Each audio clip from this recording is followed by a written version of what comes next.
And joining me now is former Alberta Premier Alison Redford. Thanks so much for your time. This was the first of many town halls. Walk us through the grievances and the discussions that were highlighted at last night's town hall meeting. Well, I think your previous story did talk about some of the things that Albertans are talking about this summer. I think partly because of the unique political situation that we're in with our relationship with the United States. We have a new prime minister. We have a premier who is seeking to find a good, strong partnership within Canada. And that one of the reasons that these town hall meetings are going ahead is because at this very unique political time, which is very different than it was 5 or 10 years ago when I was premier, when Premier Kenney was premier, that we're trying to explore how we fit in Canada and to make sure that we are good, strong partners for a strong Canada and that Alberta's voices are heard at the table. You talk about voices being heard and ultimately how Alberta fits into Canada. At the conclusion of these town halls, what is the end goal with all of these town hall meetings?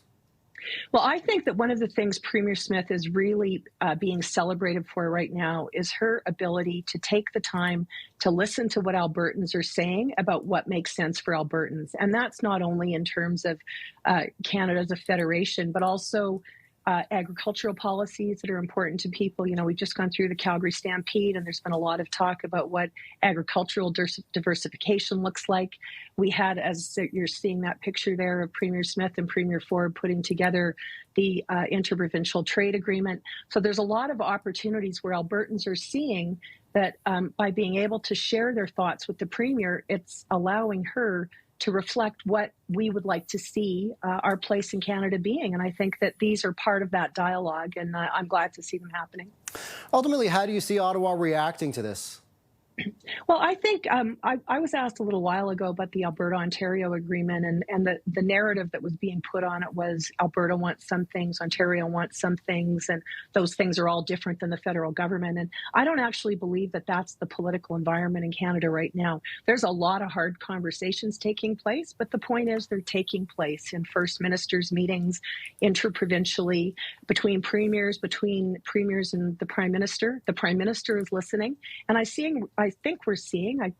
believe we're seeing a much more committed spirit to finding ways to address and respect each other's desires. The federal government has clearly shown that they're willing to strike new partnerships with provinces in generally and with with provinces individually.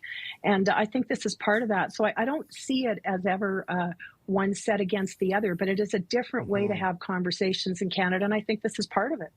Premier Smith said she believes in a sovereign Alberta within a united Canada. Where do you stand on that? Well, I'm a committed Canadian. I believe it is so important for Alberta to be part of Canada, as I do for all of the other provinces and First Nations. And I think that that Prime Minister Carney is someone who understands that. He also understands, I hope he understands, he seems to from what I've heard, that there are a lot of issues that need to be addressed that haven't been addressed for some time. And it will take some time to go through those. But I do think it's important that we have premiers that say that they're committed to Canada, and I know that Premier Smith is very committed to those dialogues. Former Premier of Alberta, Alison Redford, greatly appreciate your time for CTV News Channel this afternoon. Thanks so much. Thank you.